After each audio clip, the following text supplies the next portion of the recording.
You're listening to E-Commerce Fastlane, episode 50. Welcome to E-Commerce Fastlane, the podcast show to help you build, launch, grow, and scale a wildly successful e-commerce company.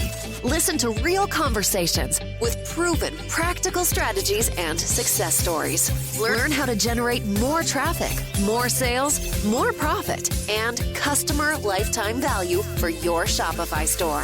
And now, your host and e-commerce entrepreneur, Steve Hutt. This episode is brought to you by OmniSend, makers of sophisticated omnichannel marketing automation tools for sales-driven Shopify brands and marketers that have outgrown generic email marketing platforms. Engage your customers and boost your e-commerce sales with dynamic emails, text messages, web push notifications, Facebook Messenger, and retargeting ads on Google and Facebook. So it's much more than just email marketing. They handle all of your marketing activities across multiple channels, all from within one platform. They have single-click Shopify integration, which also includes email templates and automatic product import from Shopify. Super easy migration from any other email solution that you might be currently using. And right now, OmniSend is offering a 14-day free trial for all of my listeners, which also includes 50% off for the first 3 months. So check them out, ecommercefastlane.com/OmniSend, and use the coupon code FASTLANE when you sign up. Hey there, it's Steve, and welcome back to the E-Commerce Fastlane podcast. Now, if this is your first time listening, this is an e-commerce show where we have honest and transparent conversations about building and thriving online with your store powered by Shopify or Shopify Plus. Now, new episodes are available each week with your favorite podcast player through iTunes, Stitcher, Google Play, and Spotify, or you can sign up online at ecommercefastlane.com and be notified when new shows are being released. Hey there, it's Steve, and welcome back to the E-Commerce Fastlane podcast. Now, today's a unique show. I had the opportunity to attend IRCE in Chicago, and it's the Internet Retailer Convention and Exhibition, and it really is, I think it's almost the definitive North American show that's available to, really to educate and inspire people that are in the online world, that are running brands online, and really tons and tons of topics and sessions and things were available, and I had the opportunity to sit in on quite a few of them. This particular show was quite unique this year because they partnered up with a few other large conferences into one big mega conference, and it's the first year they've done it. And so RetailX is the main or the largest conference that's there, and it really is now the largest overall conference for all things commerce. And so RetailX had a massive section set up for those in traditional retail. There was also a section for what was called GlobalShop, and that was more the design and the retail part of retail. And then there was also a section called RFID, and that's radio frequency identification. And that was a really interesting little section too, because it's much more, it's more advanced than just barcoding. RFID really is an acronym for the radio frequency identification, and it refers to more technology that digitally encoded tags or almost smart labels are able to be captured through radio waves. And so it's kind of similar to barcoding. Really exciting kind of the progress that's happening with the design of these smart tags, these smart labels, and how it can be applied towards inventory or asset tracking, personnel tracking, control access. There's supply chain, counterfeit. There's just ridiculous amount of applications. What was really exciting for me was I felt that there was a very interesting convergence of the two. So you have the RetailX side, more traditional retail. Then you have the online side with 600 some partners and vendors on that side. But there's a very simple pathway between the two of them. And I found a lot of people that were in the online world only and are considering to open up a bricks and mortar or a pop-up shop and are interested in some ideas for displays and just overall concepts of what retail could look like. This was a great show for that because you had both sides, and even people in traditional retail were interested in platforms like Shopify Plus, and then all the partners that connect to Shopify. And so pretty exciting. So this episode, I'm calling Booth to Booth. And essentially, I literally went booth to booth, and you'll hear a few times that I mentioned about serendipity. I decided to not necessarily have a plan of attack about who specifically I was going to interview. So this episode is literally about 5 to 7 minutes of me bumping into a booth or seeing someone in a hallway and just saying, hey, do you mind if we spend 5-7 minutes or so and just chit chat about what sort of problems you're solving for Shopify, latest and greatest, what's happening with your particular solution. And we kind of get right to the meat potatoes about what particularly they do and how they're helping Shopify brands grow and scale. So I certainly hope you enjoyed this episode. It was really fun. It was my first time doing a live recording. I typically hide behind the microphone and do a little crafty editing. This is a little bit unique because bumping into these partners and seeing how it all goes, it was really exciting. I had a lot of fun and room for improvement, obviously. But, and there's a little bit of background noise and whatnot, but shows the buzz that's happening with this particular show. So please enjoy.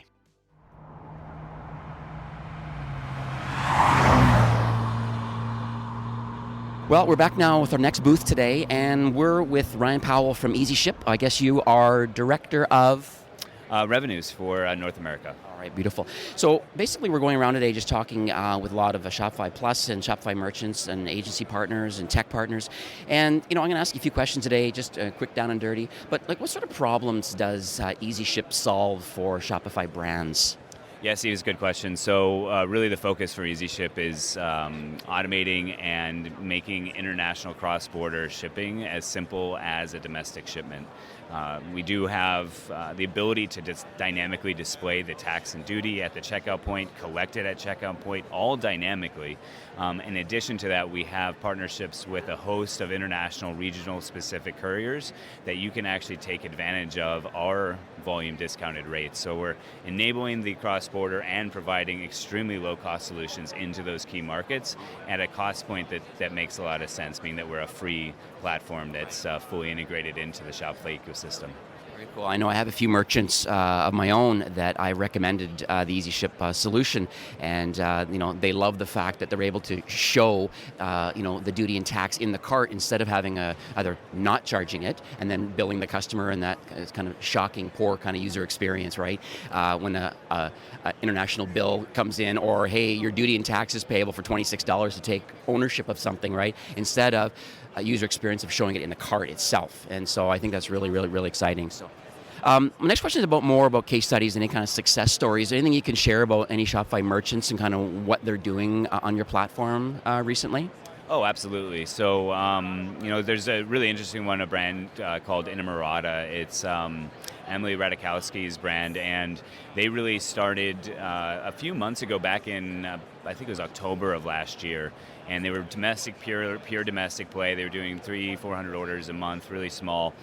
We ran into them through one of our partners in the Shopify ecosystem, and we're able to help them increase to 5,000 orders a day by enabling the global commerce, in addition to working with them and introducing them to some marketing partners in the Shopify space as well. An interesting thing, when we were going through and doing a shipment analysis and cost analysis for Inamorata, we saw that over 64% of their customer base in the international market were opting in for express solutions at the checkout point. So we don't have definite data, but when you're looking at something like that, what percentage of those buyers would not have converted if they didn't have an option to get it the next day or to get it second day, right? So I think when you look at the capabilities with EasyShip, not only can we get you that international customer that typically is more complex, more difficult. But then in addition, these dynamic rates at checkout, utilizing a plethora of couriers, can really, really increase conversion. So with that particular customer, the growth has been exponential, and the ability to work with couriers like SF Express, Aramax, APC, she doesn't have without EasyShip. So it's been reducing the cost, increasing conversion, and increasing customers. So it's been a win-win-win. That's fantastic. So let's talk about the future for EasyShip. Is there anything, I'm not asking for the secret sauce today, but maybe is there a roadmap or partner alignment or anything in the future that allows the platform and the company to innovate? And it's just such an exciting time to be in e-commerce right now. And so I'm just curious as to what EasyShip is up to. Yeah, so we are working on a bunch of secret sauce projects, if you will. I think one of the things that's really exciting is we're working with our fulfillment teams and building out a product that's really specifically designed to help our fulfillment network expand to the global market and help their customers expand. So we're building out the ability for warehouses and people in the 3PL space to offer a product to their customer base to help them increase their customers' revenues, number of orders. So it's really it's going to be an interesting way for a 3PL to get instant more action, gain access to our couriers, and also a centralized management tool that they can use themselves. So I think that's something that's really exciting, and we're going to be launching a couple of new countries here in a couple of months, which is really always really exciting. So our push into Europe is going to be growing rapidly coming here the mid Q4. Well, thanks so much for sharing that. So how can people learn more about EasyShip? Yep, so EasyShip.com, EasyShip.com. We're also on the Shopify App Store. Downloading and installing our system it takes a matter of seconds. But yeah, EasyShip.com, we've got a great blog there as well with tons of really useful information just in the cross-border space, not necessarily about EasyShip, but just what's going on and some different strategies to help brands grow. Very cool. And I'll also mention, too, that we have a full podcast with one of the co-founders that was done last year, and I'll make sure I link that up in the show notes so you can learn the true nuts and bolts of kind of exactly what EasyShip can actually do. I think we're going to have an encore full presentation or podcast coming up soon. But yeah, once again, Ryan, thanks so much for coming on the show. Much appreciated. My pleasure. Thanks, Steve. All right, take care. All right, I've moved on to the next Shopify partner, and I'm now chatting with Ryan McDermott, who's head of business development for Bold Commerce. And hi, Ryan, welcome to the show. Hey, Steve. Thanks so much for wandering by. Well, I'll tell you something. Many merchants of mine are using a lot of the Bold Commerce apps, and they have quite a few merchants that have also made the decision for them to do web development through your organization. So I just want to let you know that we really appreciate the quality of the work and the apps and stuff that you guys have. It's amazing, so good job. Oh, thank you. We love to hear that, and certainly we aim to please. All right. So let's talk about Bold Commerce. I usually ask the question about like what sort of problem you solve, but it's interesting with Bold Commerce because you have many apps and professional services in one. So overall, what sort of problem are you solving for Shopify brands?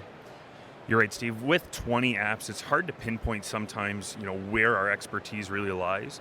I'd really say that nowadays our focus is really on the checkout experience and really making sure that we're helping merchants capitalize in a variety of ways with the customers that are visiting their site, whether it's an upselling opportunity, a cross-selling opportunity, using a rewards program, those types of things to really make sure that customers are not just buying, they're buying more, they're coming back, they're buying more often.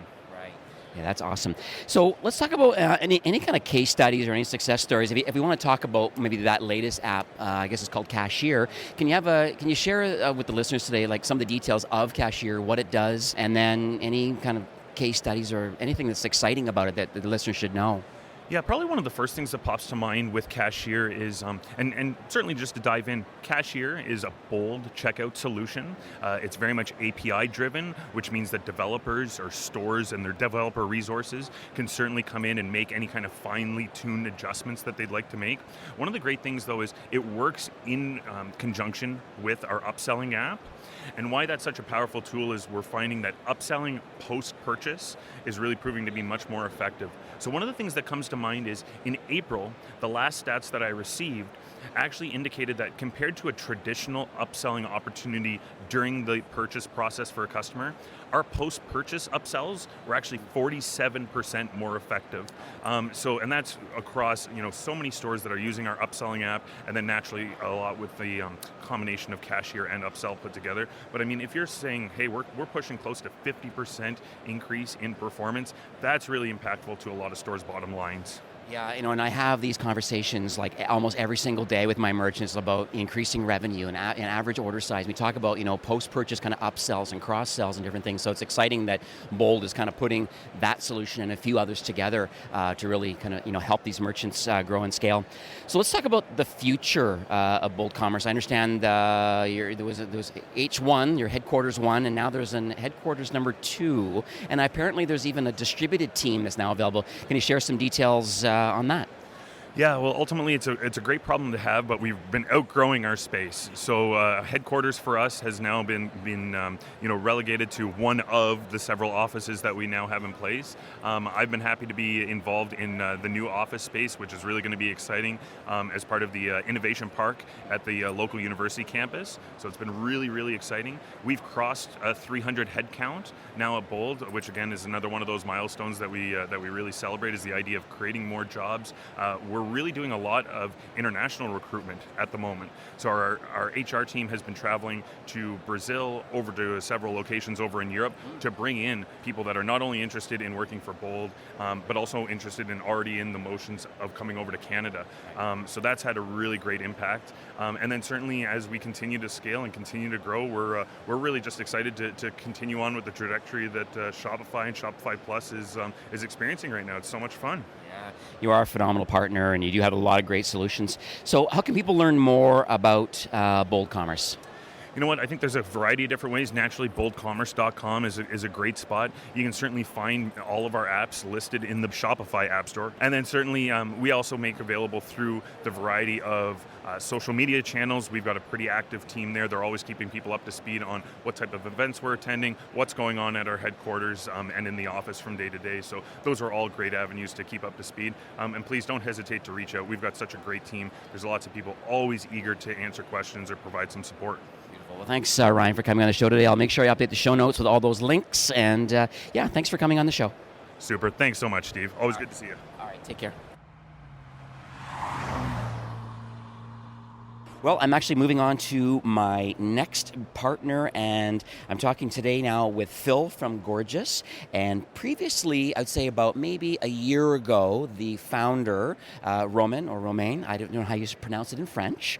Maybe you can clarify that right now. Yeah, Romain. Okay, perfect. Okay, I'm not French, but I try my best. And so, for those listening today, what sort of problem does Gorgias solve for Shopify brands?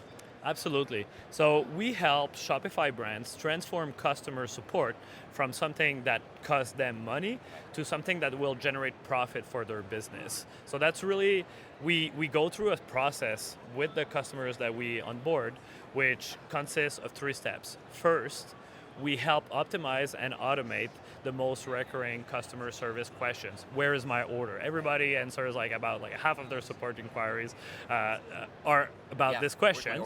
Exactly. So we're just helping them to automate as much as possible those inquiries. Then we help merchants make sure that they are on all communication channels possible. So for example, we're the only help desk that integrated with every SMS marketing app that does SMS marketing for Shopify this year. We're talking about Retention Rocket, SMS Bump, Postscript, and so on. So now you can reply to all of your SMS replies directly in Gorgias in a unified view with your Shopify profile. And finally, we help merchants monetize customer service questions or interactions. So we help understand how much pre-sale inquiries are actually converted into actual sales through chat. Or we help also make sure that all your positive interactions on social media, on Facebook comments, Instagram, people saying that they love your brand, that they actually this traffic is driven back to your site and then is converting. So we have several strategies that we help our merchant with. So it's all about, the bottom line is to make profit, generate sales for profit and sales from support today. Yeah, I also find, that's a really good comment. I find that a lot of brands, what they're doing is they tend to have either Gmail running, they'll have a live chat solution running, they may even have some kind of a CRM system running just separately. They have a lot of these separate apps or solutions all running, and I find it's a little bit of a duct tape solution, and I find that that's one of the advantages of Gorgias is a kind of a single view of the customer record and all their interactions with the brand. Yeah. So we'll bring all of your communication channel in one dashboard. So email, Facebook comments, Instagram, Messenger, SMS, chat, you name it. And then we map every conversations coming from those channels to a Shopify profile. Right. And where really the power lays is in using Shopify data in order to reply automatically or with the right data to the customer at the right time. So, and this is really what sets us apart from any other help desk out there. The ability to use those data points in your canned response, and then also as triggers for your rules to reply automatically.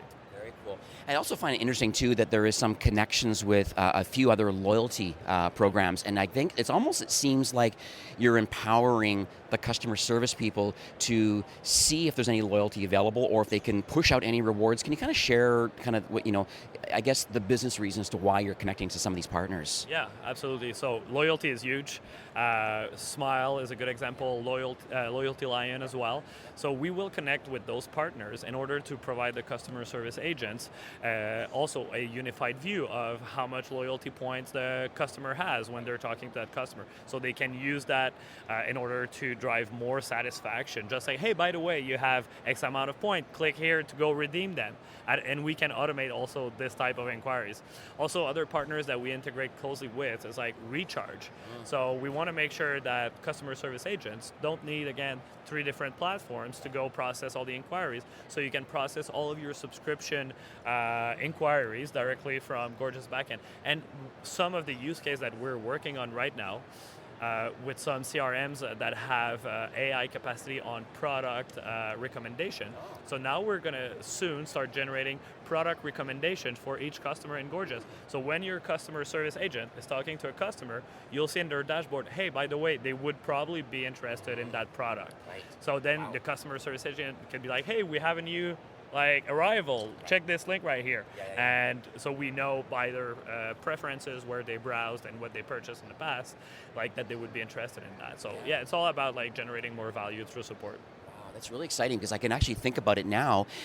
Someone calls up, where's my package, or I want to return it, or whatever the reasons are. And I know you have ways of having, I guess, predefined. I don't know what you call them, where you can send out notifications to people that are predefined. What do you call that the feature? Macros. Macros and stuff like that. Okay, so what about case studies or success stories? Are there certain brands that you can kind of that have made the choice to maybe they used to be on a different system, now they're on Gorgias, and has there been a lift in revenue or in human capital? And just maybe you can share for the listeners today. Absolutely. So as you're aware, our main competitor today is Zendesk. And what we see is most of the brands right now being a little bit dissatisfied with that solution. And a lot of the brands such as Rothy's.com, like a huge shoe brand, Movement, or again, Thrive Cosmetics, are mostly coming from that platform.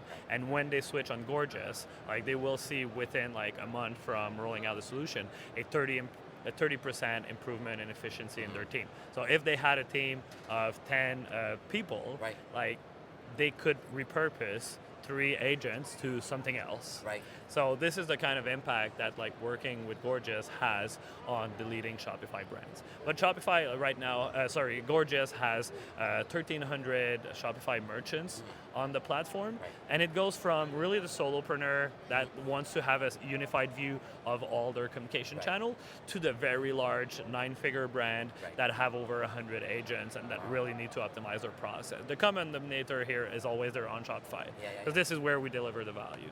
Awesome.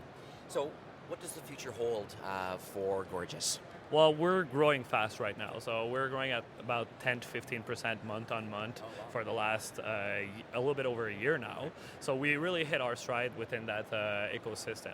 So the first thing is really making sure that we're on every channel where a Shopify merchant or an e-commerce operator needs us to be. So there's the communication channel, but there's also the different marketplaces such like Amazon and Walmart. Somebody will sell on Shopify, will also sell on Walmart. So we want to make sure that we provide that unified customer service solution for all of the channels.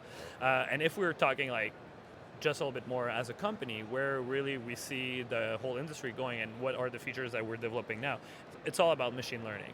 So we're not yet talking about AI, we're more grounded. It's today, in Gmail, when Gmail types so we rolled out last week predictive typing. Right. So in Gorgias now, you have the same feature as in Gmail, where we know by machine learning what your agent is most likely to be typing next, and you can just release that sentence with one click.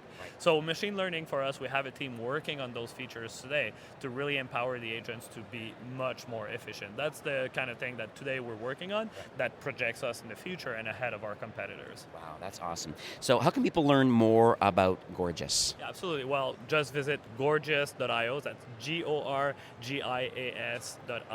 We have a lot of exciting news going on there, but you can also reach out to me at phil@gorgias.io, and we'd be more than happy to give you a little bit more details on the things that we're working on and how it could potentially help your brand grow a little bit faster. Perfect. Well, thanks, Phil, for coming on the show today. Thank you so much, Steve. A real pleasure.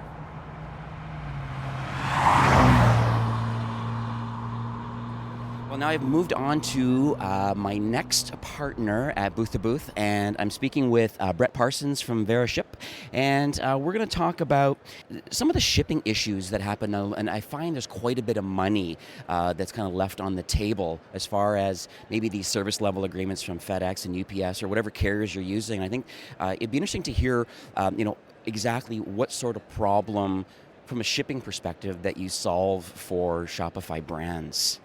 Yeah, so thanks, first of all, for having me on, Steve. I appreciate the opportunity, and it's a good question. It's one that I spend a lot of time talking about here. And so to answer your question, we're a parcel intelligence company, so we're dealing with people that are shipping small package. What we do and what we bring to the table is visibility and the ability to go in and find the areas of opportunities, not only beyond the audit, the late deliveries, the invalid surcharges, the stuff that most people are aware of, but going after it in a way that's scalable and to get that money back. And a lot of times people don't know that money is available, so we automate that process for people as they scale, as they're shipping larger and larger volumes, to where they can get away from the manual process and highlighting that areas. And advanced analytics and contract engineering further down the road as well. I see. So I guess, because I'm learning about this too, and I do agree, in my former life with my startup, I mean, we were shipping upwards of 500 packages a day, and we never really did follow up with the fact that many were late. And I guess we kind of realized that there was money due back because FedEx, guaranteed delivery of 2 days. We paid for it, and it ended up not being delivered or being massively late, and then that creates a really poor user experience. That's the first thing. But then on the flip side, we just didn't have the human capital to be able to go in and audit every invoice line by line and try in almost spreadsheet hell trying to figure out, well, what is missing or what didn't get delivered, and then how do you chase down all that money? It just seems it was just too much work, to be quite honest with you. And so, are you suggesting that that's what your company does? Is it solves that sort of problem with brands that have lots and lots of orders going out, but they're not completely delivered on time, and their money is due back to them? Yep. So there's three options out there if you're shipping small package, or three scenarios. Either you're currently working with somebody like Veriship that is automating the process and getting the refund and giving you visibility, giving you leverage, or you're trying to do some version of that manually, which at a certain point is somewhat possible, but as you scale, it becomes not feasible to be able to invest the time and the human capital to do that. Or you're just not, and you're not aware, and there's money left on the table. And so those are the three scenarios. And as people grow, we've been in the marketplace since 2005. We have one of the largest customer bases of people using a service like us, but there's still, our market penetration is small because people don't know. So being able to go outside the audit, there's a lot of people that do the audit, and we do the audit well, but we also free up that human capital for them to focus on other areas and highlighting areas of opportunity that that we're not making any money on, but it's a conversation piece that we can highlight for them and say, listen, if you just call so-and-so at this location and let them know that they don't need to declare value, that'll free up $60,000 for you. How does that sound? And that's a great, I know, and I have a funny suspicion that a lot of brands, even the ones that I manage and stuff, I guarantee you, a lot of them realize that there's probably money due back, but it's not on the top of the list of tasks and growth strategies and just business operation-y things that they're working on. It's just not top of mind. But people in revenue that are part of that company, the CFO or the controller, they would love the opportunity to learn what you guys do. No, you're absolutely right. I mean, anytime we're talking to a CFO and we're talking in terms of dollars and cents and percentages, it clicks, right? The way that our product and our solution gets referred to most often after we get to that point of the conversation is referred to as a no-brainer, which is nice to hear. But you're right. A lot of times people get bombarded with calls and solicitations from people in our space similar to that, and they're offering reseller rates, or they're offering to put it on their trucks, and we don't have our own rates, we don't have our own trucks, we're completely different. But on the front end, they see it as a undertaking, a project to manage or anything, and really we're a turnkey solution to where they're not aware that within a couple minutes we could start showing you areas of opportunity and let the data decide whether it's worth it. I mean, we'll show you. We're very transparent in what we do. So very, very cool. So do you have any case studies or any kind of success stories? I mean, obviously there's brands that that consistently make the decision to use you every single month as part of the audit of all of their packages. I'm not asking to let you know what particular brands, but do you have any success stories or revenue lift that you feel is somewhat reasonable that most brands could possibly expect? So yeah, we do have case studies, and I'm happy to provide those. At request, we give those out, and this one of the ways that people always are asking. Successful customers tell a much more compelling story than I will ever be able to tell. So I love to lead with case studies and let somebody else talk about us rather than me. But some of the areas that most people are somewhat aware of a parcel audit, right? And we do that, but that's the tip of the iceberg, the cherry on top for dealing with a company like Veriship.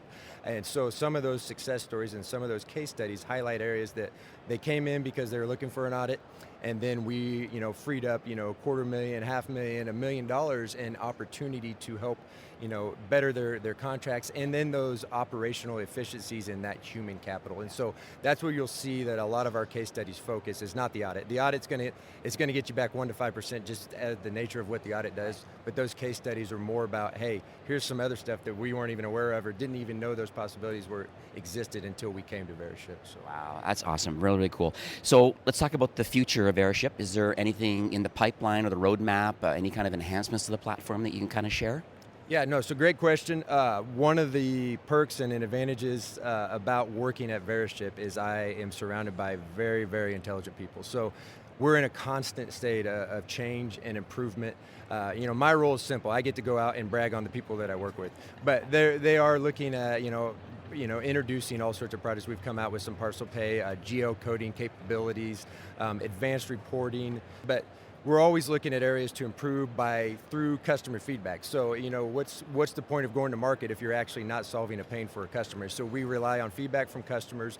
We're looking at all sorts of areas other things that we can highlight, build, and do a good job and bring it to the market for our customers. So awesome. So how can people learn more about Veriship? So yeah, that's one of the struggles is, people are not familiar with what we do. Even though we have the largest customer base out there, it's still one of those things where we get lumped in with the third-party logistics companies or the resellers or the asset-based carriers. The best way to learn, to me, is get out there, do some research, check us out at veriship.com. LinkedIn, a lot of us are starting to get more and more active on LinkedIn, and we attend a few trade shows and stuff as well. So my job is to be out there telling our story all the time. And so it's just like anything. The consumer nowadays is very research conscious. They want to go do their research and be armed with that knowledge going to the table, and we're publishing that content, pumping out that content, and I'm out there telling the story all the time. So if you see us on LinkedIn, you see me on LinkedIn, reach out, ask a question. I never say no to a conversation. So hence why I met you at an event, and that's why we're doing this podcast today. So, well, once again, thanks, Brett. Thanks for coming on the show today. I appreciate it. It's a pleasure.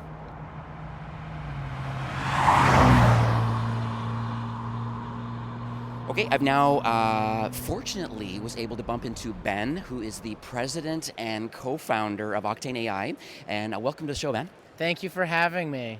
It's very, very exciting. I see Octi floating around the floor here. I see you have one actually in your bag right now, which is the mascot for OctaneAI. Yes, you're going to have to visualize or just Google OctaneAI Octi. You see the cute little robot. It's the little robot that helps you with your store. So we have this big version that you can get if you become an OctaneAI customer, make your first $1,000 with OctaneAI, or you become an OctaneAI partner. Awesome. So let's talk about what OctaneAI does as far as, what problem does it solve for Shopify brands? Sure. So For the last 10, 20 years, the primary way that a Shopify brand or like a e-commerce brand in general is connected with their customers has been email. Email is always important, but email's not the number one use of time on a smartphone. Messaging is. And email click-through rates, you get like 5, 10%, maybe you're doing great. But with messaging, you can reach these customers directly where they are. You go where the customer is. Right. And so OctaneAI is like the super shortest way. It's like a Klaviyo or OmniSend for Messenger. And so being able to do all the advanced campaigns that you do with email, like cart abandonment, browse abandonment, shipping, receipts, updates, broadcast, newsletter, all built for messaging.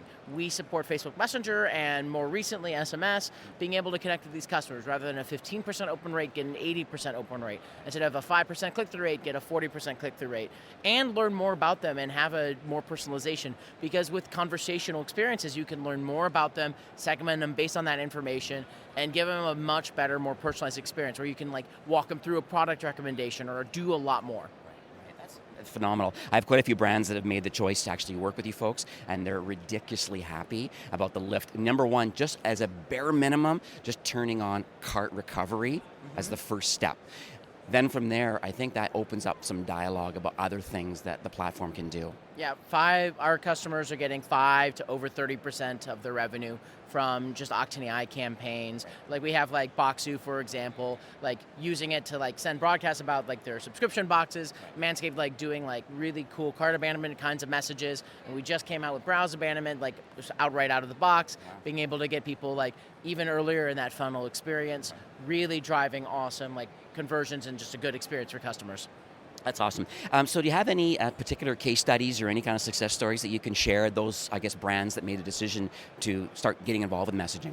There's a whole ton. So like we've been walking around actually with one of our brands, Feet Socks, Forbes 30 under 30, and they were able to get 5x their the abandoned cart revenue that they got from email within like a first month, like a 5x like increase in cart recovery, which was incredible like experience for them. We have a couple other brands like Boxu, which I mentioned before, that are really driving sales by like these really targeted broadcasts. June and January sends really amazing broadcasts to their customers and drive sales. One of our very first customers, Apartment 2B, a big like Shopify Plus brand, they like sell furniture.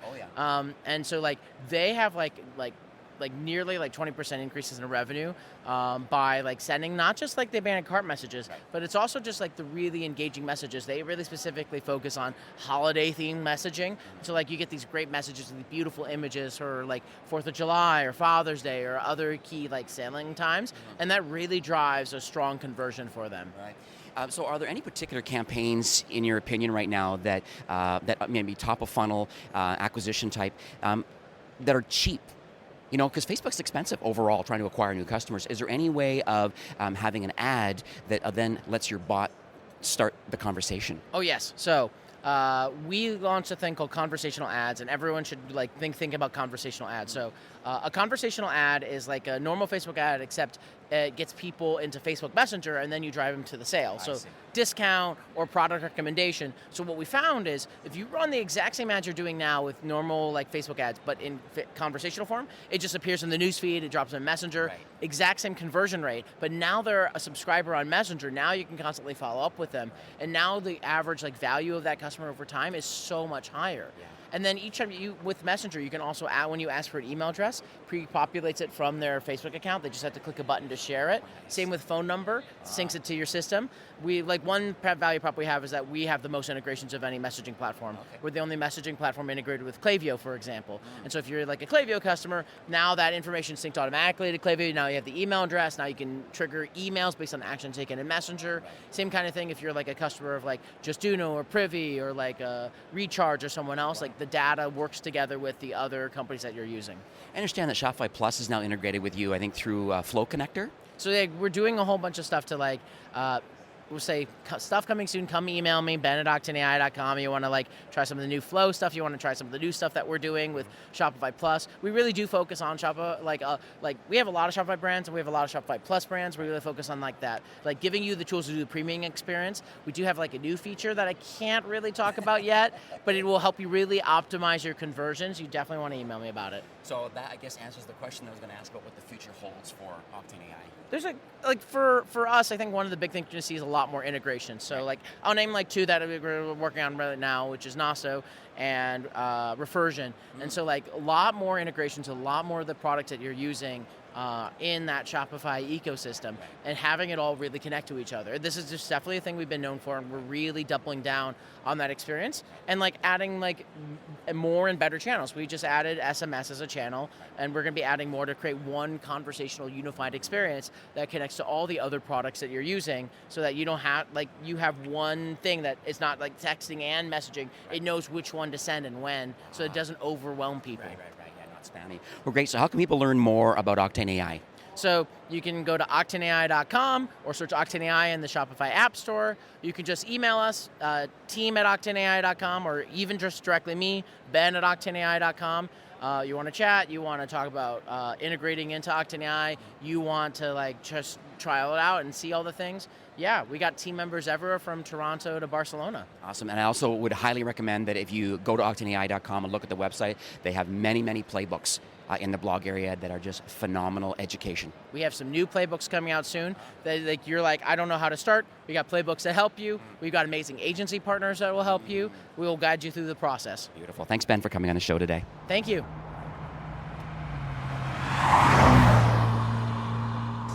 Okay, I just finished lunch, and guess what? Serendipity happened again. I'm able to bump into Jamie from JustUno. Hi, Jamie. Welcome to the show. Hi, thanks for bumping into me. Absolutely. So I'm asking a couple key questions. It's going to be a short interview today, but the idea, like, what does JustUno do? Like, what sort of problem does it solve for Shopify brands? Yeah, sure. So we are an on-site conversion suite. So we're really hitting all aspects of the on-site customer funnel, right? So we're helping grow your opted-in email database through email capture. We're integrating with all the major email platforms to pass that information through. Then we're also helping with your on-site conversion by preventing cart abandonment, preventing unwanted exit from your website. And then we're supercharging all of that by being able to mirror all your off-site campaigns like paid search, paid social, your email campaigns. We can pick up those UTM parameters and show messages specific to those off-site campaigns on your website. So what do you think at the beginning? So if someone's not using your solution right now, and a theme, a free theme or a premium theme, the question comes up like why doesn't it just do that out of the box? If I have a premium theme, I turn it on my Shopify store. Like, you're obviously having extra value to build your email list and exit intent and all these different things that you do. Just there's a lot of people that are not using your solution that need to, so if you can explain to me why it is that themes don't have it included, and what specifically, why you're solving that problem. You know what I mean? Sure, yep. So I like to say that there's a lot of offerings out there that are going to do pieces of what somebody who converts website traffic all day long does. So you might find a tool or a theme that does a piece of this, right, but it's not going to be their core competency. All we do is flexibly and smart target your website traffic to opt it into your database and to convert it into a purchase. So you might be able to find a piece of that somewhere, but if you want that all in one place to be able to plug right into Shopify and your email platform, we're going to be able to do that for you.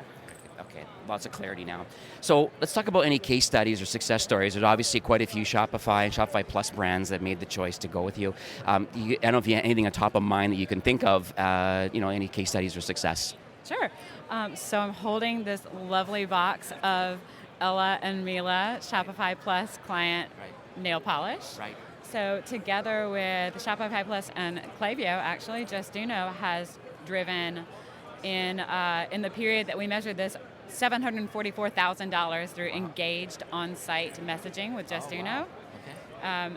9,000 emails added to their opt-in and email database in a single month. Wow. And we were able to to increase their conversion rate on their shopping carts to 55.4%.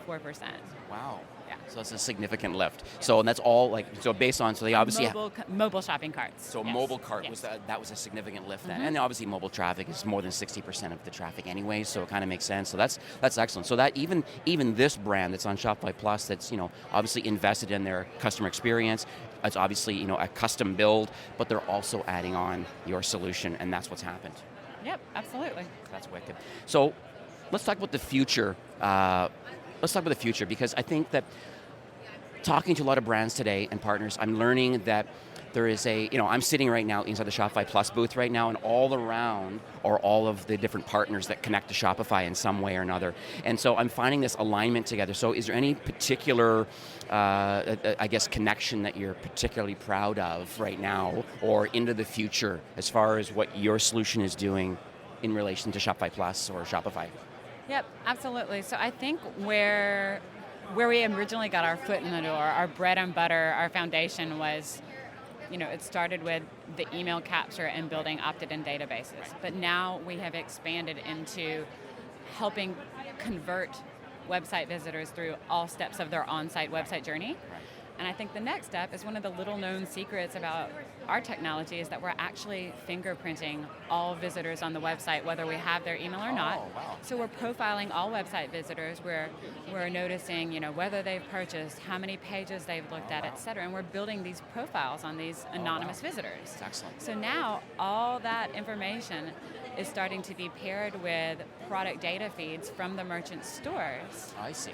And we're moving into a realm where our website profiles are using AI, that very popular word right now, I hear it a lot. using AI to inform additional smart segments and smart targeting via our technology on the website. That's great, because I always find this whole attribution model to be a little bit scary for a lot of people. Like, it's either first click or last click attribution, and that now knowing that you have this unknown site visitor, and at some point when they're known, you're stitching them all together, and then from a marketing perspective, you now can say, well, they had all of these unknown locations and marketing tactics that you did. All of a sudden, they made a purchase. Now they're known, and you're like, whoa, that was the journey to success. I need to figure out with your platform now to be able to now execute more campaigns like that.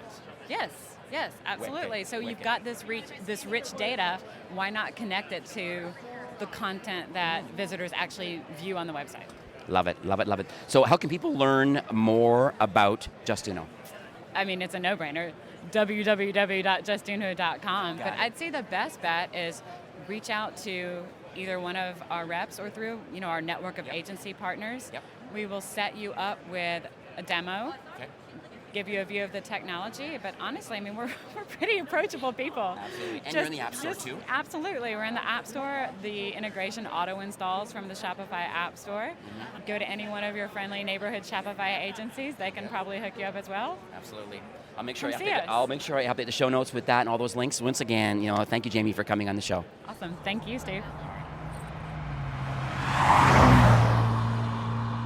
Well, I'm back booth to booth again, and now I'm with the CEO and founder of Skubana. Hello, and how are you? I'm doing great. Thanks for having me. All right, Chad. So I'll tell you something. Let's talk about what Skubana does and what problem that it solves for Shopify brands. Sure. As some of these direct consumer brands and digitally native brands grow, their complexity grows, their operational needs grow and change over time. And so Skubana, anywhere you fulfill, no matter how you fulfill, we support them on the back end. So orders, inventory, purchase orders, profitability to run and automate your entire business. So would that include like a full multi-channel operation? Yeah, multi-channel even. We have a direct integration to Shopify POS, so you can have as many stores as you want. You can have a 3PL, you can do transfers in our system, you can actually operationalize and literally go to market with the click of a button with our software. We're sort of like the yin to Shopify's yang, right? So the way that Shopify has built their software is making it easy on the front end, all the things that you can see to enable merchants and brands. We do everything on the back end, all the plumbing work to make it all work, also with an app store with one-click integrations. Now, what about marketplaces? Yeah, all the marketplaces, but not just markets. Like for a brand, if you're starting off with one brand and you're digitally native, think like Away Luggage, right? They started off on Shopify, then they started off selling online, and then they started scaling with retail stores. And maybe they're going to start looking into going B2B and selling to Nordstrom's or Saks or any of those other channels. So the landscape is changing, and we help merchants. As their complexities increase, we help them scale and grow. That's awesome. So do you have any case studies or any kind of success stories? I understand there was some funding recently, so anything you want to share, some exciting things that are happening? Yeah, of course. So we're definitely moving up market with a lot of these brands and going upstream. Our first retailer we closed, I think was a big marquee brand for us and Shopify Plus, was Death Wish Coffee. But we've got Nomad, we have Cocoa Floss, We just closed an incredible celebrity cosmetic brand that we're under NDA with right now that we're very, very excited about. And we just closed a very large round of $5.4 million, a Series A. We've been bootstrapped for a long time, so if you haven't heard of us, really this round is all about scaling distribution. Yeah, and I've actually had a good opportunity to meet some of the new team members that you brought on board too. Yeah, so we're super excited, and Brian Lee, who started LegalZoom, then he started Honest Company with Jessica Alba, and then he started Shoe Dazzle with Kim Kardashian. Oh, nice. He actually became our board of directors. He's on our board. Yeah. So we're really, really super excited that we have someone that has such tremendous experience and has scaled digitally native brands, and he can really complement us in a very strategic way. Very cool. I typically ask the question of what the future holds, but obviously the funding and the new team and some alignment of a lot of partners and things like that. Anything else you want to add to the future of the brand? I think you're going to see a lot more collaboration with us in Shopify. We're very, very excited to join the Shopify Plus program, and just looking forward to deeper collaborations together. Very cool. All right, and so how can people learn more about Skubana? If you want to learn more, you can come to Skubana.com. You can email me at my personal email address, chat@Skubana.com, and you can chat with me anytime. All right. Always a pleasure, Chad. Great chatting today. Thank you so much, Steve. Well, I'm now chatting with Florence. It's Florent, right? Is that how you pronounce it? Florence. Florence? Okay. From Shoelace. And we're going to talk about some of the problems that Shoelace solves for Shopify brands. Yeah, for sure. It's a pleasure talking with you, Steve. So what Shoelace does really is trying to make sure that your brand is not too annoying to your customer. So we focus on retargeting, and historically retargeting is like this channel that our brand marketer are using to like drive revenue with no real consideration of like how people are perceiving the ads. But today times are changing. It's more and more expensive to acquire a new customer. Retention is the new growth. You want to capitalize on the attention and the relationship you have with your customer. And retargeting is an amazing channel to like really engage them in a relevant way. We know what's the relationship with the brand, and we make sure to align the story of the brand with the customer and deliver a compelling story to them and build long-time relationship with them. Yeah, I've noticed that recently there was a Shoelace 1.0, and then there was a Shoelace 2.0 just came out. Can you share about what the differences are between maybe, the platform a year ago and kind of where you're at today with 2.0? Yeah, for sure. So when Shoelace started 3 years and a half ago, the focus was really around automation. Like merchants, when they start, have like 15,000 problems, and we wanted to take one of their plate, which was retargeting. And as we kind of started to grow and understand and learn more about like what are like the pain points of the merchants, we realized that like retargeting was like something not only that had a lot of potential to have revenue, but also an amazing way for them to tell their story. But when you want to really align each ad based on everybody's behavior on the website, it's quite intensive in terms of work. And since we had the technology for it, we wanted to really align our technology with like the needs of like the brands. So now we really focus and dive down into customer journey retargeting by focusing on showing the right ad to the right people at the right time. So the Shoelace of today is a mix of technology and human. When the store plugs our technology into their brand, we will analyze the traffic and then build out a customer journey strategy for them. And that will be overseen by a human on our side to make sure it's aligned with the brand, aligned with the story of that brand, and with that we use the content at the right time, at the right place. So it's more like, so there's a human that actually is helping with ad copy and the visual component, but you're also understanding the types of ads that you're actually going to be displaying.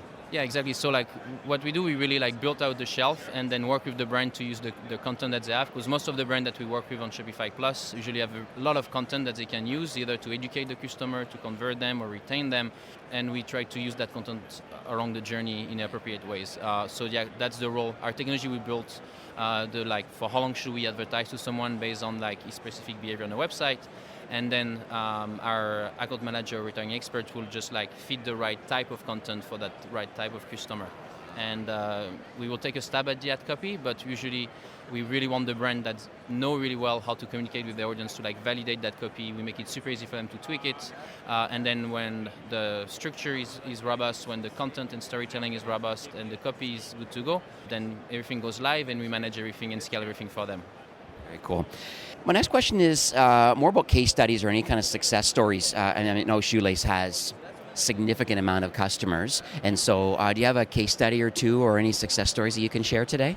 Yeah, for sure. So yeah, we have over like 2,000 Shopify store that we work with. But like since we launched our new platform, really our focus has really been into helping brands that have been scaling and that have like a really rich story to really further expand that storytelling beyond just their website. And we work with like brands like Saludos, Rhone, and Tracksmith. And one of the really cool success story that we've had recently is with Rhone, where they came to us with like the need to like maintain the performance on their retargeting, but knowing that they were maybe dropping the ball a little bit on like showing relevant ad to the customer, and like it was maybe sometime potentially had a negative impact on how people perceive their brand. So we really help them realign their content with their customer of the website visit.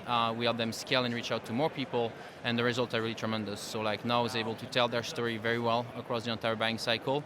We extended the reach from like 54 to 70%, and we've increased revenue for them coming from retargeting by over 20%. So we're very happy. It's still very early on, and we're still building and scaling things up, but this relationship of like maintaining performance while improving the brand story is something that we care a lot about, and Rhone is a great client for that. Very cool, very cool. Thanks for sharing that. So we had Shoelace 1.0. We're in Shoelace 2.0 right now, so the human and the machine working together. Can you share any kind of future plans or roadmaps or partner alignment or anything that you're working on that you can share with the audience today? Yeah, for sure. So I don't know exactly what Shoelace 3.0 will look like, but I know the direction that we're taking. So we're taking two directions. One is to align all the different retention channels together. Retargeting being one, email being another one. So we just released an integration with Klaviyo, allowing merchant very easily to like each time an email gets sent out to Klaviyo, we synchronize with that and send an ad to the same audience on social media. So like the message is coherent across channel. We increase the reach and optimize for revenue and engagement. So we want to do that with like all the different retention channel, potentially SMS, Facebook Messenger, also leverage like loyalty a lot more and everything that really help build loyalty between the customer and the brand. So that's one of the aspects that we're going to be working on heavily over the next few months.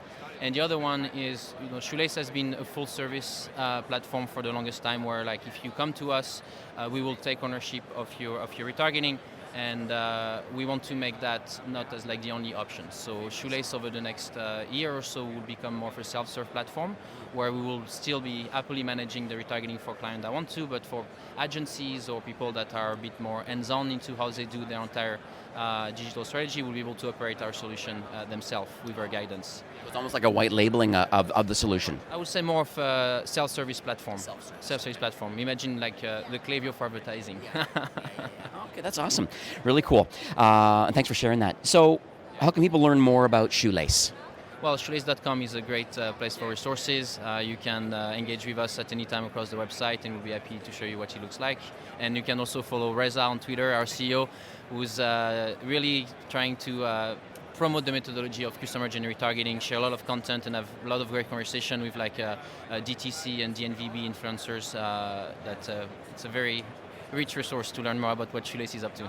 Excellent. I'll make sure that I put his Twitter handle in the show notes for this episode. Well, thanks again, Florence, for coming on the show. I really appreciate it. My pleasure, Steve. Always a pleasure. All right, take care. Well, believe it or not, I have now just bumped into Chris from Zaius, and Zaius is a CRM for how would you position like the actual product? Great question. So it's a B2C marketing tool. So we help to basically combine data together to help marketers become more relevant. I see. Okay. So let's talk about, you led in a little bit on a high level, but can we be more specific? Like what sort of problem do you feel that Zaius is solving for people that are on Shopify, both core merchants and plus merchants? Absolutely. So we have a lot of our brands are using very high-level ESPs, right? They're saying batch and blast. They might say, hey, Steve, hey, take a look at this. Yeah. But the problem that we're solving is gathering all of that data that's happening online, maybe even offline, and then becoming more relevant in their marketing. Right? A lot of people are still sending batch and blast emails, but don't realize that the revenue, a lot is in those behavioral emails. Yeah, that's true. That's very true. Right. One thing I noticed too, because I have a few merchants that kind of made the decision to go with Zaius. They've had MailChimp or other different types of ESPs because they really are trying to dial in their marketing.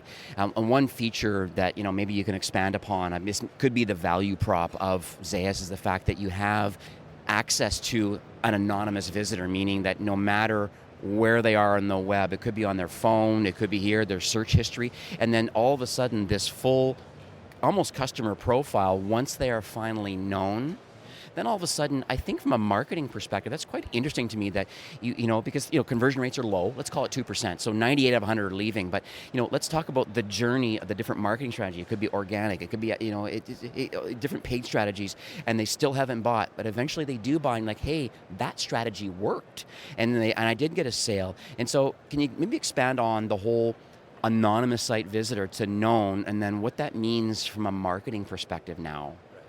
It's a great question. So you only have so many touch points, really, with some of these customers. So you want to personalize immediately right away. Right. So what we've done is allow our clients to essentially track anonymously, know what they're searching, know what they're looking at, and know what they care about, so that when you start a welcome series, right, or even a post-purchase, you saw what was relevant, what brands, what things they're paying attention to, right, what categories, so that way you can be personalized right from the get-go. Right.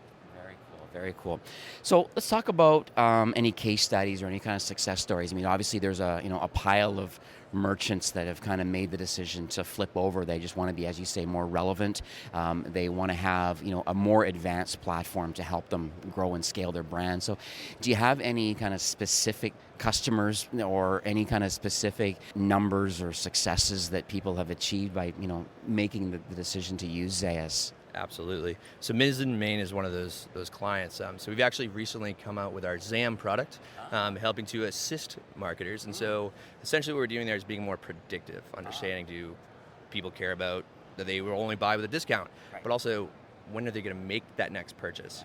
What kind of key details. And it's funny because there's maybe it's the amount of emails that they open or site on time or how many sessions that they do, but there's key indicators that we pick up to help them do that. So what Mizzen Main has done is getting ahead of that, right? They're not reacting to maybe one email that they open or some things that they do on the site. They're taking all of that together, being able to know that they're going to be purchasing in the next 2 months. That way they can start the right kind of marketing flow, right? Very cool. And so we always talk about, that it seems, at a cost, it seems somewhat easy to acquire a new customer through paid acquisition. The big challenge, lifetime value-wise, and just overall building a great customer experience and revenue for the brand is trying to get that second or future sale. Even subscription companies are always really worried and concerned too about potential churn. Maybe they're involved for 2 or 3 months, and imagine if you're able to know that and then being able to trigger some campaigns knowing that, well, typically the average customer is this many times, but it's just the whole second purchase is very interesting topic. So can you expand about maybe how Zaius is helping solve the second purchase problem for brands? Absolutely. So we actually have a great screen, our life cycle. So if you want to go to Zaius.com, check that out. But what we're helping do is that repeat purchase, understanding, people are purchasing on these timelines, right, with the predictive kind of stuff. But also, how are they interacting? Are they just kind of searching? Are they actually looking at a specific product? And we help kind of marketers figure out what kind of campaigns they should be sending. Again, not just the batch and blast, hey, what's new, but hey, we noticed you're searching for X, Y, and Z. Right. Or we've known you've already purchased X, and in most people's pipeline, right, you're going to be purchasing Y or Z, right, things like that. Very cool, very cool. So, Chris, what does the future hold for Zaius? I'm not asking for the secret sauce, or obviously you have some kind of a roadmap as far as connecting to Shopify and flow connectors or partners, or there's lots of stuff, or just enhancements to the platform. So, can you share with listeners where the rest of the year's headed, or into 2020? That's a great question. So traditionally, we were really working with that marketing end user, the people who are focusing a lot maybe on social media, because we have some other channels as well, but just email. But we're starting to get into stuff like merchandising, right? We're trying to basically create a platform that not just that email marketer, but whole marketing teams can utilize and kind of work together all within one platform. I see that. Right. That's very exciting. Absolutely. So, and so this is coming down the pipeline right now, or is in development now. So as far as using the data and then strategically merchandising a website based on the best probability of success and conversion. Absolutely. So there's going to be definitely some stuff later this year, some extra channels, maybe some on-site kind of things that we can add on to. But we're going to be touching a lot more on different parts of that marketing team that we've been working with. Awesome, very cool. Well, how can people learn more about Zaius? Absolutely. Well, if they've watched Shopify Plus last, their place up there in Toronto, right? Kara. Unite Conference. Kara Hogan, yeah, she was up there. So she actually does some really good podcasts, right? Help the marketer, empowered marketer, doing Unboxed, which is a great video series that we do. I listen to it and watch it. But absolutely, where Zaius can help out, zaius.com/demo. That's a place to go and get there. So awesome to have you on, Chris, and best of luck with Zaius, and thanks for coming on the show. Thank you. Thanks, Steve. All right, I've just now had the opportunity to bounce to the next booth, and it is Privy. You may or may not have heard of Privy, but I'll tell you, they have an incredible solution. I have many merchants that are using your solution. I think for the listeners today, let's talk about what Privy does for Shopify brands. Privy is a tool that sits on top of your Shopify store, and really it's designed to help you do a couple things. Grow your email list, reduce cart abandonment, stopping people before they leave, and then ultimately bring them back with our abandoned cart emails and reminders. Very cool. And so Shopify, obviously, when you have a decision, you either use a free theme, you have a custom build, or a premium theme. Like, why don't these themes do these sorts of things kind of out of the box?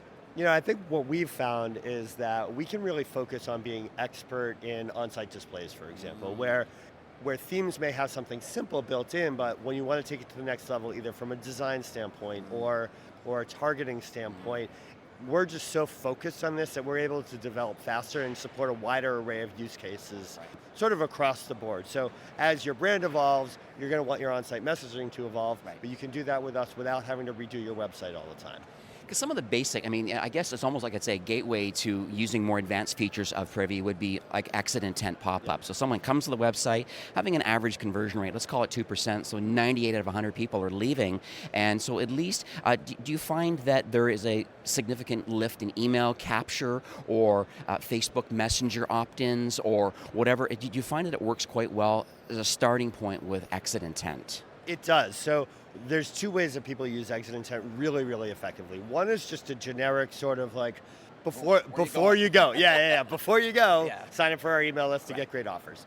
Those work great. What works even better is what we call a cart saver pop-up. So the way that works is you would target it based on the cart value that someone has. So if they have anything over 0, for example, you could pop up a message that specifically speaks to that. And then when they fill out your form, you can email them like a unique coupon code that'll bring them back to the site later. So that's super powerful. And then as you get even more fancy, if you've got you can use that same cart value targeting to say, oh, this is a high value customer. I'm going to give them one offer. I'm going to give a low value customer a different offer. And you can do that with our targeting rules. Wow, so there's segmentation of Absolutely. VIPs. Oh, it's very cool. Very cool. So do you have any kind of case studies or any kind of success stories that you can kind of share? Because, some people are not using Privy. And brands have made the choice to use it, so they have some kind of like ROI or lift, more than just building an email list. So can you share some stories that come to mind? Sure. So we see merchants of all different sizes, right? I think we have currently over 100,000 Shopify stores have Privy installed. And what we see is that for the small guys, it's just starting to get that email list going, right? And then we sort of look at the value of an email address. And we've been doing some analysis on our own data. We see that generally there's about $7 of revenue that comes in for every email address that you capture. Wow. Right? So you think about that for a small store just getting started, that can be really powerful as a nice jump starter. When you get up into the plus territory and you're seeing millions of dollars coming from your most valuable marketing channel, which is still email marketing. So, whether it's a company like Dormify or Zootano, who's doing a lot of really cool things, more advanced segmentation, they're not always doing capture. They might do what we call a no-form display. And they'll do that to recommend products or to drive upsells or introduce new products across the site. So there's a lot of really cool things you can do once you've already captured someone's email address as well.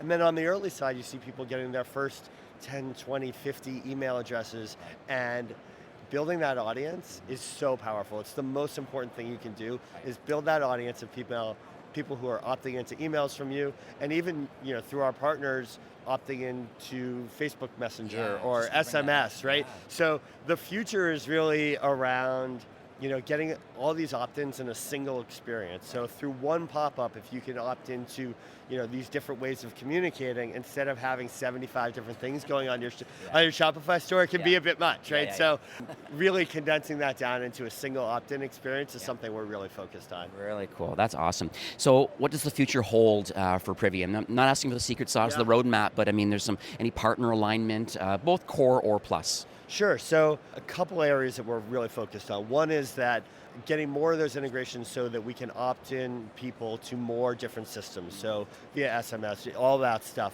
That's really important, and making that as seamless as possible for our partners. We actually just changed our pricing model to give all of our features to all of our merchants.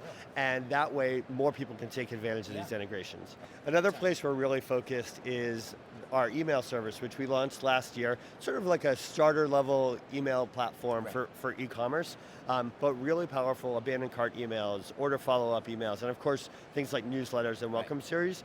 But the cool thing about combining these on-site displays with your abandoned cart emails is we can actually reach a lot more people than a normal abandoned checkout would do, because if you've ever opted in to a Privy form, and you leave our site, you leave a Shopify site with an item in cart, we can reach back out to you. They don't have to get all the way to the checkout step.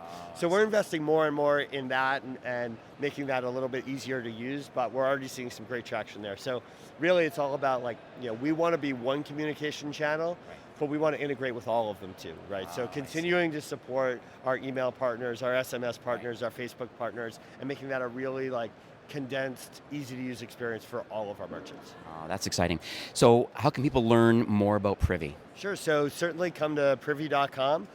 We're always posting things on our blog there, which is just privy.com/blog. We're on all the social networks, but come check us out. Happy to put people in touch for a demo if they need it, or just hop right in, take advantage of the trial period and our freemium package, and have at it.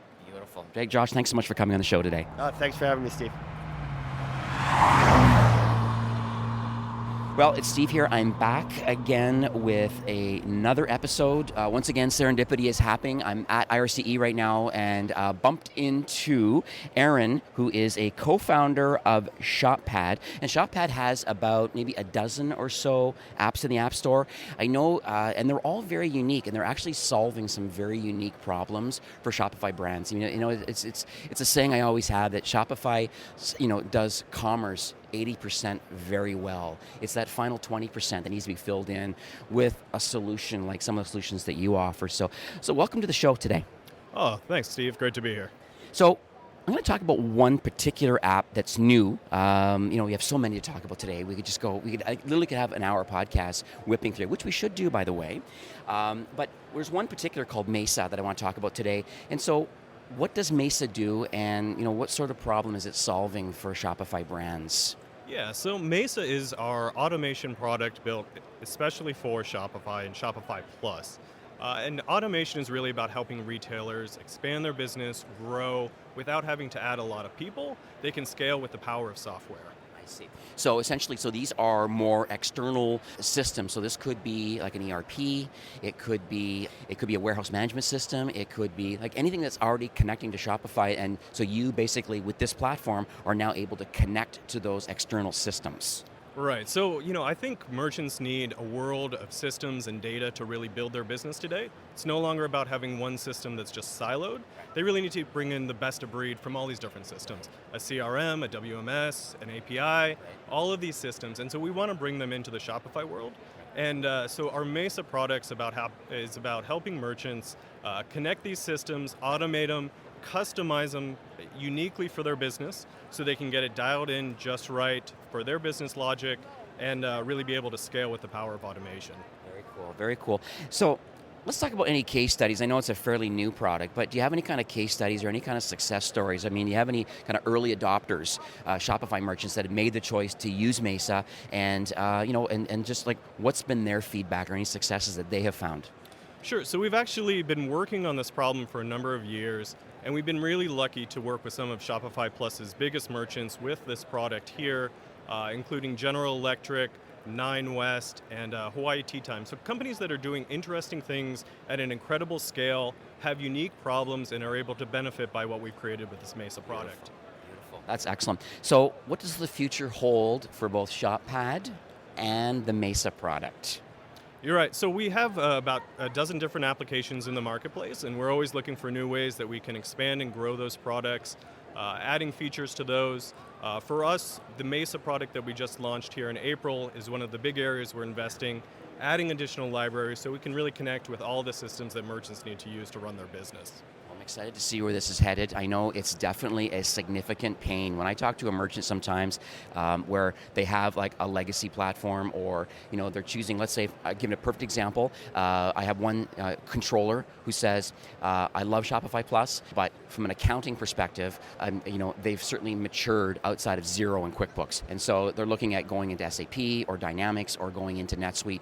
And so it'd be nice to know that the Mesa product actually has connections to these kind of external systems, and it makes their job easier. So then they're using the more enterprise solution to take care of all their accounting. So is that kind of where you feel this product's being positioned?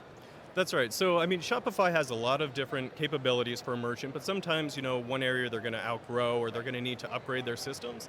And we want to make sure that they don't have a lot of difficulty switching over as their business grows or evolves, or maybe some of their needs change. And so Mesa's about really bringing all those systems together and helping them grow.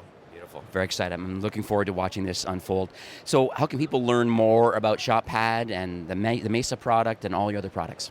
Sure, so they can visit us on the web. Our website is theshoppad.com, and we also have a dedicated site just for the Mesa product at getmesa.com. Beautiful. Thank you so much for coming on the show today. My pleasure. Thanks, Steve. All right, take care.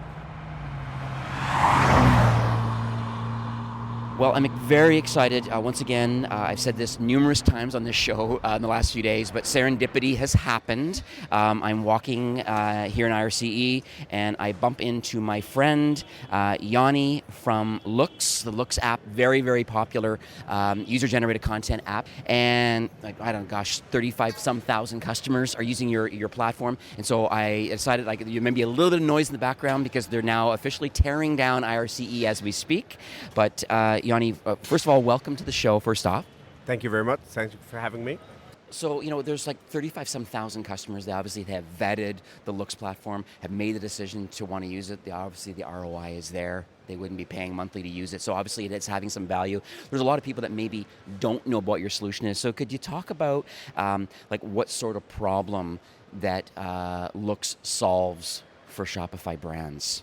Sure, certainly. So Looks helps merchants automatically collect product reviews with customer photos and basically use this content as their strongest marketing materials, both to increase conversion, but also to attract more traffic and generate more repeat purchases. Yeah, and I noticed that too, because you have quite a few signature kind of Shopify Plus brands that are using the solution, and and I'm a shopper obviously online, and I like to see. I just think it's very authentic when you see. It doesn't feel like it's a PR machine with stock photography or stock images of just the product. It's nice to see the actual product in real life by a real user. It just seems to add some credibility. So can you expand? Am I on the right path here that showing user-generated content on a product page really helps lift of conversion? Certainly. So consumers definitely expect transparency from brands they shop from. And research shows that 95% of consumers won't shop unless they see reviews on the product page. So this really helps merchants build strong trust quickly, because we as human, we're wired to process visual information very quickly. So if you arrive on a product page and you see 20 photos of real people using the product, people instinctively know that it's authentic, and it helps them reduce concerns and increase the conversion for them to actually shop. Absolutely, I totally agree with that. So let's talk about maybe some case studies or any kind of success stories. I mean, you have, like I said, 35,000 some customers. Do you have any that that you can, maybe not specifically the merchant per se, but do you have any kind of overall like what does success look like for people that have made that choice? Certainly. So overall, we see an increase of 26% in add-to-cart conversion. In some verticals, it could be even 91%, depends on how hard it is to shop that specific item online. With fashion stores, for example, we see the highest uplift, because that's something that people will want to actually see how the item looks like on people with different sizes, shapes, heights, etc., not necessarily just on the model's body. Right, I see. So then the next thing is that because in the fashion example, it's there's all different sizes. So if people are putting up these photos and they're all different body types and sizes, and then you kind of can go through them all and say, yeah, I'm kind of like that, because What the workaround is for people that are not doing UGC is they have a model on there, the same model on all the pictures, and they're saying this model is 5'4" and has this bust and waist size. And so you have to kind of think, okay, well, that's what she looks like, the model, with those kind of dimensions, but that's mostly not going to be the person shopping. So with looks, now you have a full range of like real people in real body styles. Right, correct. So you definitely don't want to make the consumer think too hard, right? You just want to make the purchase super easy. And by displaying many customer photos on the product page, you're basically making it a super simple decision for the consumer to say, oh, I like how this looks like on someone like me. I'm going to buy it. Awesome. Very cool. So let's talk about the future for looks. Is there plans or current plan? I'm not asking for the secret sauce, but is there a roadmap of any kind of enhancements to the platform or partner alignment or Shopify Plus or I'm just curious overall. It's nice to get a warm feeling about the innovation that's happening with your platform. Certainly. So we believe that social proof is going to be the cornerstone of any brand's marketing plan in the coming years. People want to see real people say that this product is great. They don't necessarily believe the brand as much as they believe their peers. Right. So we're going to continue to expand the scope of the product to collect more types of user-generated content and to use them in more innovative ways across all touchpoints. I'd also see, I guess, one great example that I'm just thinking of now is like, imagine if you get some kind of approval from a user-generated piece of content, and then a marketing person could then somehow use that user-generated image potentially in a social ad. Is that a tactic that some people are doing right now? Definitely, and it's something that we already do. We collect the consent from the consumer and the brand can use this content both on the website and on social media. We are starting to build out our ad solution. So today, many merchants do this manually, but we're going to make it seamless so that they can automatically generate ads from the best reviews. That is secret sauce. Thank you for sharing that exclusively here. Thank you very much. So how can people learn more about the Looks app? Sure. So first of all, we're, of course, on the Shopify App Store. You can find us by searching reviews. We're currently ranked number 1 with over 2,000 reviews and an average rating of 4.9. Or you can go to our website, which is looks.app, and where you can learn all about our features, our benefits. You can read case studies that we've made with customers, including Shopify Plus customers. And feel free to reach out to us. Yeah, thanks, Johnny, for coming on the show. I'll make sure I update the show notes. We did a full podcast episode, so for those that are interested, if you want to learn like the real nuts and bolts of exactly what Looks has done for other Shopify and Shopify Plus merchants, I highly recommend you listen to that full episode. And Johnny, once again, thanks a lot. I know you've been around for a couple weeks at Unite, now here at IRCE. I know you're tired, so I will let you go, but thank you so much for coming on the show today. Thank you. It was a pleasure meeting you in person finally. All right, take care. This episode was brought to you by OmniSend, makers of sophisticated omni-channel marketing automation tools for sales-driven Shopify brands that have outgrown generic email marketing platforms. Engage your customers and boost your e-commerce sales with dynamic emails, text messages, web push notifications, Facebook Messenger, and retargeting ads on Facebook and Google, all from one platform. Try OmniSend for free for 14 days. Check them out, ecommercefastlane.com/OmniSend, and use the coupon code FASTLANE when you sign up. Well, that's it for today's episode. I'd like to thank you, a loyal listener of E-commerce Fastlane. It's my hope that this podcast is offering you a ton of value through growth strategies, tactics, and exclusive insider tips on the best Shopify apps and marketing platforms, all with my personal goal to help you build, launch, grow, and scale with Shopify. Thanks for investing some time today and listening to the show. I'm so proud and excited that you have a growth mindset and are a constant learner. I truly appreciate you and your entrepreneurial journey. Enjoy the rest of the week and keep thriving with Shopify.